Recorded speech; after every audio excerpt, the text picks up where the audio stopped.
Réveille-toi, l'émission qui reconnecte à l'essentiel, présentée par Valérie Karchi, coach artiste de l'âme et conférencière, fondatrice de Wake Up and Smile. Très chers auditeurs, bonjour, heureuse de vous retrouver pour votre émission Réveille-toi qui a pour vocation d'éveiller, de réveiller des parts encore insoupçonnées en vous. Aujourd'hui, je reçois une invitée de choix que vous avez pu découvrir dans mes émissions et qui me fait l'honneur de venir nous présenter son dernier ouvrage, La force de la rencontre, en exclusivité avant sa sortie le 25 mars prochain. Une femme de cœur, psycho-praticienne, fondatrice des groupes de parole pour les femmes et des ateliers voyage vers l'amour de soi. Auteure traduite en plusieurs langues, spécialiste de la dépendance affective et de la question amoureuse, ainsi que de l'hypersensibilité. Merci d'être à nos côtés aujourd'hui pour ce moment privilégié, grâce à une rencontre puissante qui a eu lieu entre nous un beau jour. Bienvenue Géraldine Prévost-Gigant. Merci de m'inviter Valérie, c'est toujours un bonheur. Partagé. Alors Géraldine, on va commencer notre émission avec le petit rituel. Nos auditeurs adorent ce petit rituel. On a pas mal de retours. Là, cette fois, j'ai envie de te mettre sur l'angle, bien sûr, de la rencontre, forcément, puisque tu viens nous présenter ce magnifique ouvrage qui s'apprête à sortir. J'ai envie de te demander quel a été ton plus beau réveil grâce à une rencontre. Ce qui me vient spontanément, c'est ma rencontre avec mon premier formateur. Celui qui m'a transmis les premières bases de l'accompagnement et grâce à qui je suis devenue psychopraticienne il y a très longtemps. Qui m'a fait confiance et qui m'a adressé ma première patientèle. Ça a été une rencontre déterminante. Ça a été vraiment un point de bascule dans ma vie. J'ai vraiment, il y a eu un avant et un après, et je lui serai pour toujours très reconnaissante. Et j'ai beaucoup de gratitude envers cette personne. Voilà, donc c'est vraiment ça, la force de la rencontre. Chaque rencontre porte en soi finalement une puissance qui va en fait faire comme une traînée de poudre derrière. Moi, j'ai un peu cette image. Est-ce que toi, quand tu commences l'ouvrage, là, tu nous parles que toute rencontre, d'une manière ou d'une autre, parle de nous, surtout de nos peurs, de nos croyances, et en fait, elle nous laisse nous transformer. Si on part de ce que tu viens de nous partager, tu avais sûrement des peurs ou des croyances quand tu as voulu commencer ce métier. Je ne sais pas si tu le qualifies comme un métier, une activité, etc. Cette rencontre t'a insufflé quoi à ce moment-là, qui t'a permis finalement de dépasser sûrement certaines peurs, certaines croyances, etc. Est-ce que ça t'a transformé et en quoi ? C'est lui qui m'a inspiré le désir de transmettre. C'est énorme. C'est quand même juste énorme. C'est-à-dire qu'en fait, quand je l'ai rencontré, il était mon thérapeute et il n'était pas mon formateur au départ. Je l'ai rencontré à un moment de ma vie où j'étais perdue, où je n'allais pas bien. J'étais très jeune, avec une grande maturité déjà. J'ajoute cela parce que j'étais très jeune, mais je n'étais pas perdue parce que j'étais très jeune. J'étais perdue parce que j'étais déjà très mature et que j'avais déjà cheminé. Et cette rencontre a été ponctuée de synchronicité, c'est-à-dire qu'à l'époque où je me suis adressée à lui, où j'ai adressé un courrier, il n'était pas en France, mais il était en train de préparer ses bagages pour rentrer en France. Et donc, j'ai adressé mon courrier à ce moment-là. Moi, je ne le savais pas. Coïncidence et synchronicité. Voilà. Je l'ai su après. Et donc, il était déjà en train de faire ses bagages pour rentrer en France parce qu'il changeait de vie. Il voulait revenir en France. Il vivait à l'étranger et il voulait reprendre quelques personnes dans l'accompagnement pour approfondir ses recherches.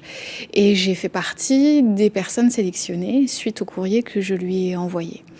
Donc déjà, ça m'avait interpellée je m'étais dit, tiens, c'est loin d'être anodin quand même. Et quand j'ai rencontré cette personne, je me souviendrai toute ma vie du moment où il a ouvert la porte. et où je l'ai vu pour la première fois, en vrai, comme on dit. Et ensuite, ce qui a été très fort, c'est les échanges que l'on a eus. J'ai tellement reçu, et cette rencontre a été une rencontre tellement transformatrice que j'ai émis le souhait d'être formée par lui, puisqu'il était aussi formateur, je l'ai su ensuite. Et je me souviens lui avoir dit... Je veux donner ce que j'ai reçu. Je veux transmettre comme j'ai reçu. C'est beau. Et je me souviens qu'il m'a dit, mais tu es sûre? Enfin voilà, il était un peu embarrassé, surpris. Ouais. Voilà, est-ce que tu es vraiment, vraiment sûre de ton choix? Et j'étais déterminée. Je me souviens que rien n'aurait pu... m'empêcher d'avancer sur ce chemin-là. Et ensuite, la formation que j'ai suivie avec lui a été très facile pour moi, finalement, une évidence. Et il s'en est rendu compte. Et c'est ensuite qu'il m'a envoyé donc des personnes. Et j'ai commencé ma pratique comme ça. Donc, cette rencontre a été déterminante. Ma vie a changé. Ça a été une vraie révélation. Et voilà. Tu as su saisir l'opportunité. Hein. Dans ton livre, tu commences par le fait des opportunités, sinon on passe à côté, etc. Tu parles de l'importance de la responsabilité, de la prendre ou pas, et donc du sens que ça donne derrière. Là, tu viens de nous expliquer qu'à ce moment-là de ta vie, tu n'étais pas perdu dans le premier sens du terme, mais dans le deuxième. Mais ça a donné quand même un sens hallucinant à ta vie à ce moment-là, quand même. Bah, surtout quand je me retourne aujourd'hui et que je regarde le chemin parcouru, waouh, j'en ai la chair de poule rien que d'y penser. Oui, quel changement, quelle force, Moi, je suis convaincue qu'on a rendez-vous avec des personnes, on a surtout rendez-vous avec soi-même. Et j'avais rendez-vous avec lui et ça a changé ma vie, mais... Dans le livre, je parle de la destinée et du libre arbitre. Je pense qu'on a rendez-vous avec les êtres et ensuite nous sommes libres de choisir ou pas de prendre ce chemin et quel chemin on prend, d'être conscient ou pas du sens que ça peut avoir. Enfin voilà. Ensuite, en fonction de notre état de conscience, des questions qu'on peut se poser et en fonction aussi de notre connexion à nous-mêmes, on va prendre ce chemin ou pas. Donc nous sommes à la fois, il y a des rendez-vous et en même temps nous sommes acteurs. À nous d'en faire ce qui est à en faire, en fait, de ces rencontres. Bah oui, c'est pour ça que c'est une opportunité. Et tu parles, en fait, de l'apparition à un moment déterminé de notre vie. Et tu dis même déterminant, parce que justement, ce moment déterminé peut être déterminant ou non, finalement, c'est ça?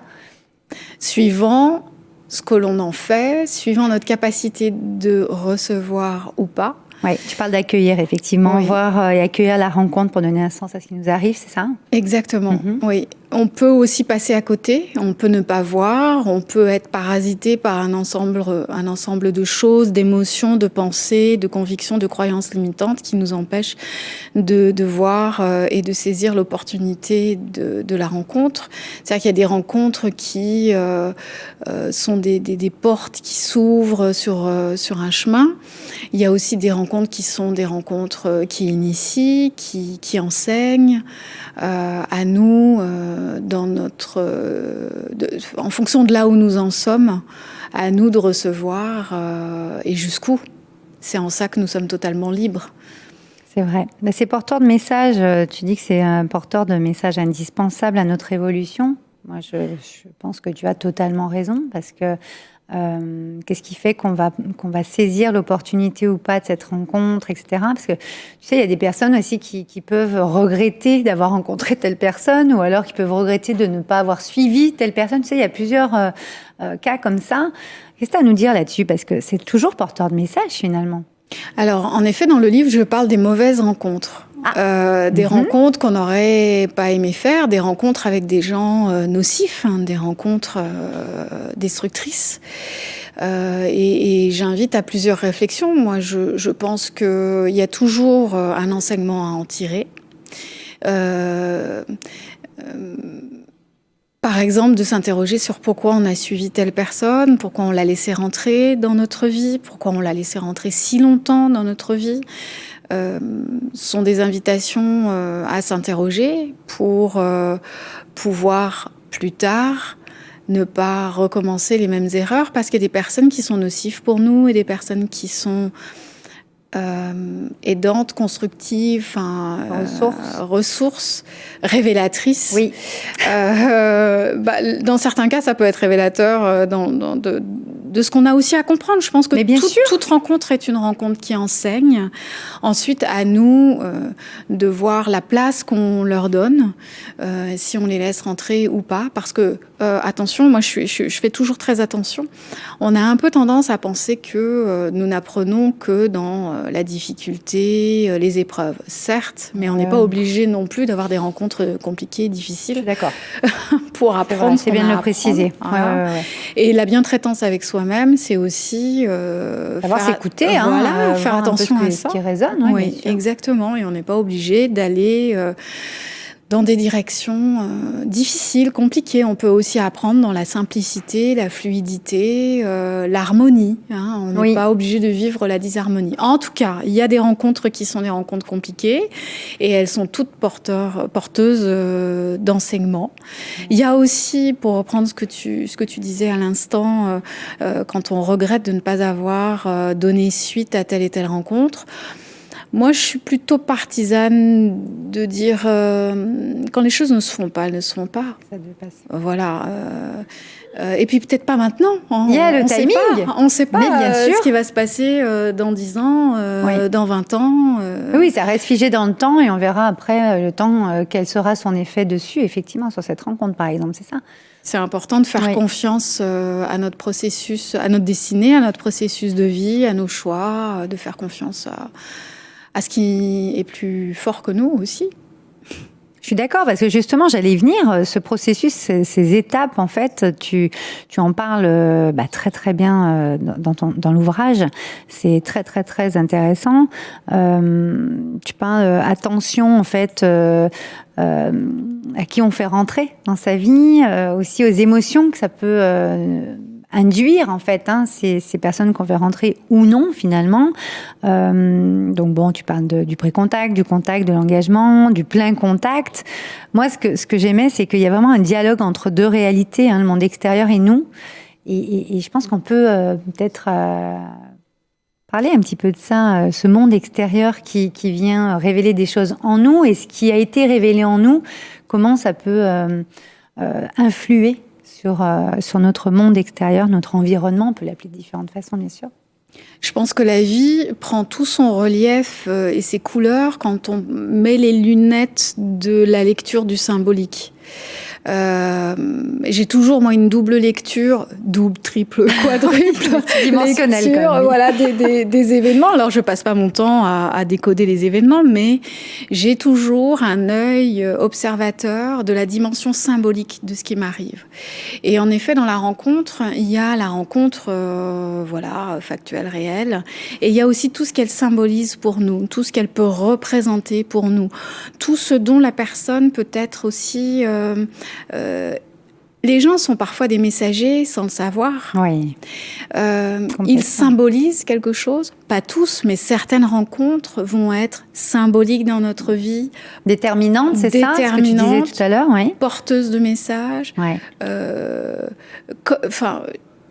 J'ai pour habitude de dire que la vie se décode comme on décode aussi un rêve. C'est-à-dire que notre inconscient, son langage, c'est le symbole. Ouais.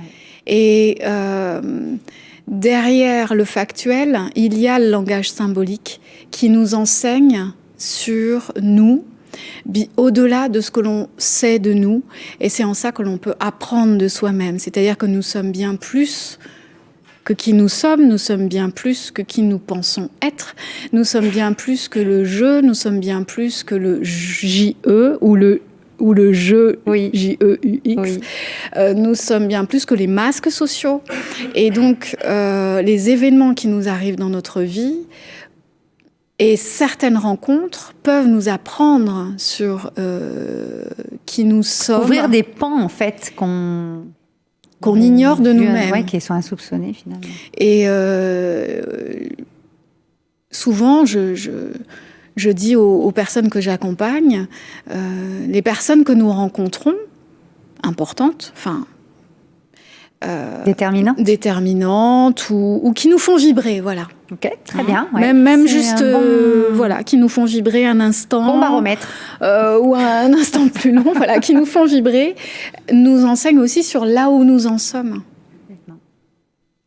Elles sont l'incarnation d'une partie de nous. Elles ne sont pas nous, mais elles sont un reflet d'une partie partie souvent de nous. du miroir, tu sais, de chaque personne qu'on rencontre est un miroir. T'as quoi à nous dire là-dessus? Alors ça fait partie des clichés. Voilà, c'est pour ça, c'est important qu'on en parle. Ça peut être une vérité, mais souvent j'entends les patients que j'accompagne dire ça, et ça peut enfermer en fait. C'est-à-dire, on parlait de développement personnel tout à l'heure, qui en fait finit par nous enfermer. Je pense qu'on est un bon exemple. Là. Voilà, des concepts de développement personnel qui sont juste sous un certain angle et qui peuvent à un moment donné réduire notre pensée. Donc si je pense systématiquement que l'autre est le miroir de moi-même, je me réduis. Oui.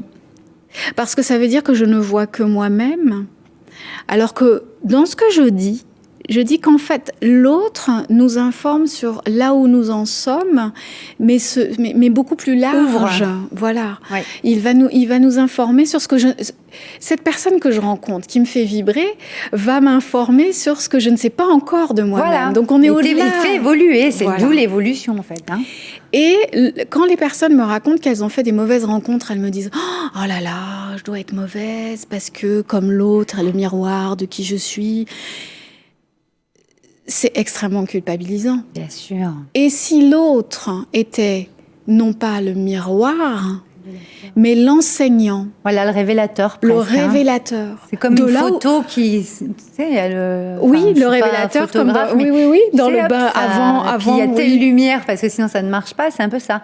Avec telle rencontre, par exemple, ça a permis de révéler ça, mais avec une autre, ça n'aurait pas permis, puisqu'on n'avait pas encore eu cette révélation. Finalement. Exactement. Okay. Exactement. Donc l'autre nous révèle aussi des parties qu'on ignore de nous-mêmes, peut nous révéler différentes facettes, mais celui que je rencontre n'est pas forcément moi dans le miroir.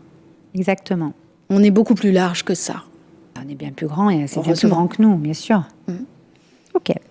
Donc là, sur le processus, etc., je vous laisserai découvrir, on ne va pas tout vous dire non plus dans l'émission, mais là, c'est vrai que tu dis qu'il y a certains êtres qui font que passer, sans laisser trop de traces. Et puis, tu en as d'autres, c'est une tornade dans notre vie qui vient nous mettre sans dessous, nous obligeant à porter un regard différent sur le monde et donc sur nous-mêmes. Et je pense que ça résume bien ce qu'on est en train de dire. Tu disais, c'est un activateur de changement ou révélateur de talent. Oh, je trouve ça tellement beau. Et quand on le prend sous cet angle-là, tu vois, c'est plutôt lumineux, etc. Et donc, même si ça vient toucher nos ombres, des choses qui sont insoupçonnées ou qu'on ne connaît pas, finalement, quand la lumière se met dessus, on va pouvoir avoir des trésors cachés presque. Découvrir des choses qu'on ne connaît pas, ou des talents, des ressources. Comment tu...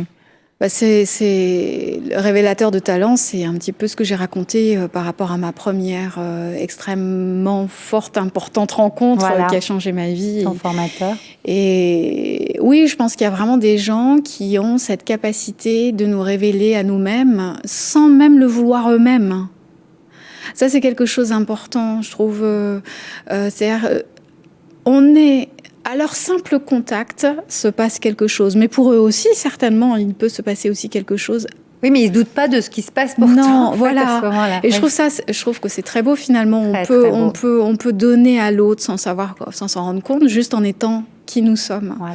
Et on peut recevoir aussi d'une rencontre sans que l'autre veuille absolument qu'il se passe quelque chose. C'est-à-dire qu'il y a des êtres, quand ils se rencontrent, il y a quelque chose qui se produit pas avec d'autres. Il y a une forme d'alchimie, et il peut y avoir donc une transformation ou une révélation, ou les deux. parce que ce sont deux mondes qui se rencontrent et qui viennent dans cette communication des deux mondes, dans cette communication inconsciente, dans cette communication consciente, dans cette communication énergétique. Il y a des informations qui circulent et qui vont donner naissance alors à des projets, à des idées, à des prises de conscience personnelles.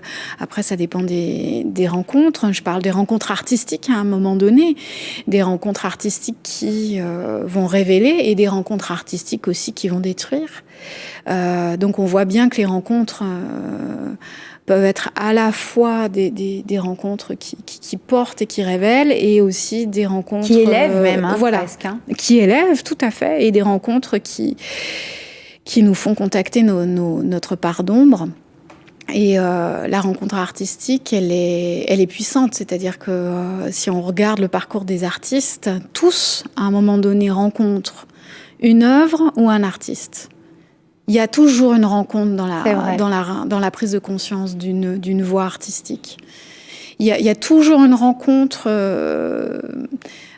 mais pas seulement artistique, parce que dans ce que j'ai raconté, c'est aussi ça. Je pense que quand on a une vocation, quand on est appelé à quelque chose, sans même le savoir, il y a quelqu'un que l'on va rencontrer, ou il y a une œuvre que l'on va rencontrer. Mais il y a toujours une rencontre qui fait qu'à un moment donné, le déclic se fait. C'est-à-dire qu'il y a quelque chose qui mature inconsciemment au-dedans de la personne. Et puis il y a la rencontre qui, à un moment donné, paf, fait émerger à la conscience un désir, une envie, une connaissance. Moi, je dis toujours qu'une envie, par exemple, c'est vraiment quand on se sent envie, tu vois.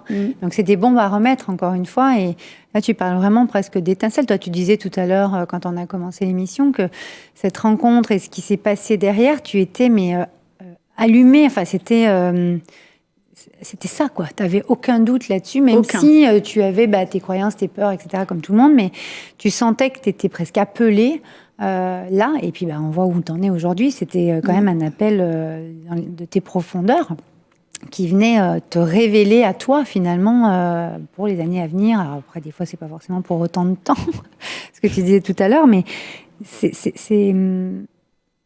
moi, j'aime bien parler de puissance intérieure. Je pense que chaque rencontre, etc., révèle finalement ta puissance intérieure. Qu'est-ce que tu as en toi, dans tes profondeurs, et en fait, qui était insoupçonné. C'est pour ça que j'ai appelé l'émission comme ça, parce qu'en fait, qui était encore insoupçonné. Hein, je fais un petit peu le lien, parce que même si c'est, tu vois, c'est révélateur, etc., ce que tu dis, donc là, on est quand même sur quelque chose de plus positif. Quand on part dans quelque chose d'un peu plus négatif, mais moi, je ne pense pas que ça le soit, qu'est-ce que tu pourrais dire aux personnes qui ont justement eu des rencontres qui les ont soit traumatisées, soit qui ont été quand même complètement difficiles, etc. Comment garder le sourire, finalement? Comment rester dans son évolution propre, finalement? Comment on peut dépasser tout ça? En s'interrogeant sur ce qu'on avait à apprendre de cette rencontre, déjà en s'interrogeant, en se demandant qu'est-ce que cette rencontre m'a appris sur moi. Voilà, ok. Et non pas qu'est-ce que ça m'a fait, ouais. Et non pas comment ça alimente les croyances limitantes que je peux avoir sur la vie, hein, par exemple. Qu'est-ce que ça m'a appris sur moi? Par exemple, je me suis pas écoutée parce qu'au départ, cette personne, mon intuition me disait qu'il y avait quelque chose qui n'allait pas et je me suis pas écoutée. C'est un exemple. Oui, bien sûr. Et s'écouter, c'est pas si simple que ça. C'est tout un processus. C'est comment je m'écoute, à quoi je sais, comment je respecte mes ressentis, comment je les légitime, qu'est-ce qui fait que je les légitime pas. Enfin, ça ouvre la porte sur tout un processus de travail. Donc, toujours s'interroger sur qu'est-ce que j'ai appris de moi dans cette relation. Qu'est-ce que ça m'apprend aussi sur mes choix futurs? La prochaine fois que je suis dans telle situation, qu'est-ce que j'ai envie de m'offrir?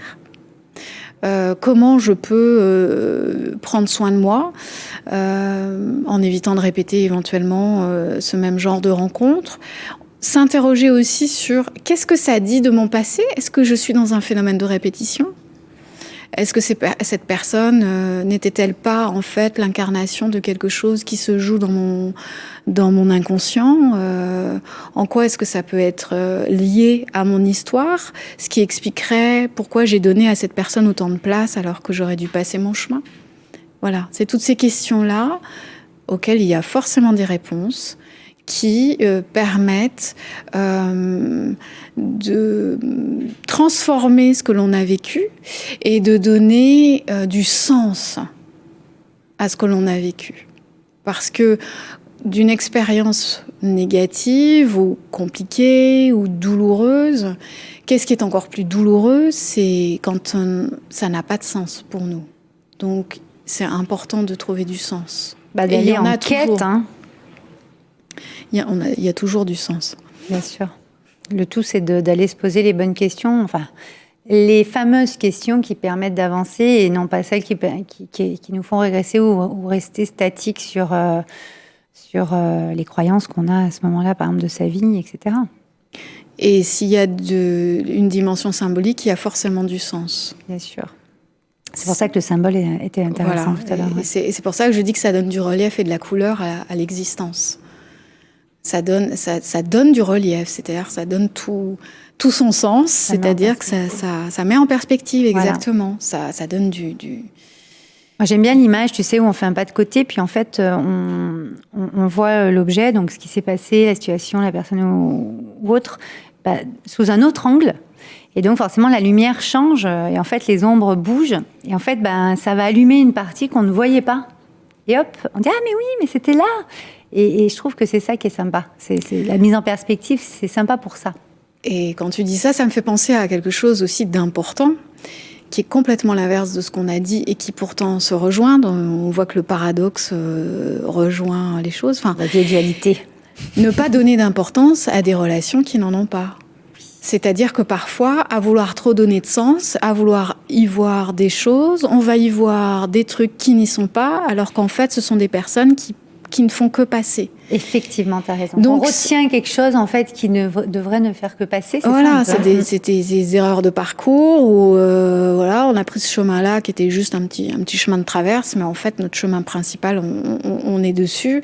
Et parfois, il y a des petits moments comme ça, il y a des personnes qui sont disharmonieuses par rapport à ce dans quoi on est, et le risque, ça va être de leur donner beaucoup trop d'importance, alors qu'en fait, elles n'en ont pas. C'est ça. Et donc, toute la difficulté, c'est de savoir être dans le discernement de ceci, c'est-à-dire de ne pas tomber dans un excès ou dans un autre. Ça, c'est vrai que c'est pas très, très facile. Ça, c'est le fameux équilibre ou alignement à trouver, effectivement. Oui. S'écouter ou écouter, parce qu'il y a l'écoute intérieure et l'écoute extérieure de son environnement. Ça va toujours dans les deux sens et ça va se communiquant quand même. Donc, c'est ça, en fait. Il faut quand même écouter notre cœur, en fait. Quand même. Oui. Et il y a parfois des moments où l'humilité, ça va être de comprendre que ce qui se passe autour de nous ne nous est pas forcément destiné, peut être destiné à la personne avec qui on est à ce moment-là, par exemple. Effectivement. Ouais. Ça, c'est pas pour moi. C'est pour la personne à côté. Il y a des rencontres comme ça qui sont pas pour nous, qui sont pour la personne qui nous accompagne, par exemple. Mais t'as tout à fait raison, c'est vrai ce que tu dis. C'est très intéressant. Et ça, on peut le savoir si on a développé une sensibilité, on peut le savoir sur le moment même. Mais bon, voilà, ça demande de l'entraînement, de la conscience, de s'être interrogé sur ça en amont. Et puis ensuite, quand ça se produit, on le sait. Oui, mais d'où ce mot puissance intérieure, parce que ça devient puissant quand justement on arrive... ça se nourrit en fait de lui-même et ça s'expanse.